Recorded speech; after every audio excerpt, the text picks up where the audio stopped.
How to make a video collage with the Inshot app.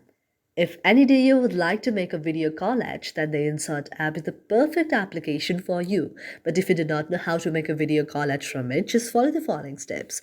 For this, first of all, you have to launch the very Inshot application on your mobile device and then go to the option of video there.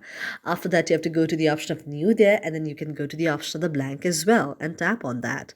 Now, after you tap on the option of the blank, you can just increase the blank up to the very length that you would like, and then you have to go to the option of the peep there. Now, after you tap on the option of the peep, now first of all you have to tap on the video that you would like, and you have to just paste it like this. Now if you'd like to add other videos as well, you have to tap on the option of peep add again, and then you can add any of the next video like this here. So this way you can just add as much as the videos you like, and you could also create a collage there. You can tap on the video like this, and you can create a very collage on the very inside there, and then click on there. So this way a very video collage will be made on your very Inshot application there. Thank you for watching our video, and if you really like it, do not forget to subscribe our channel.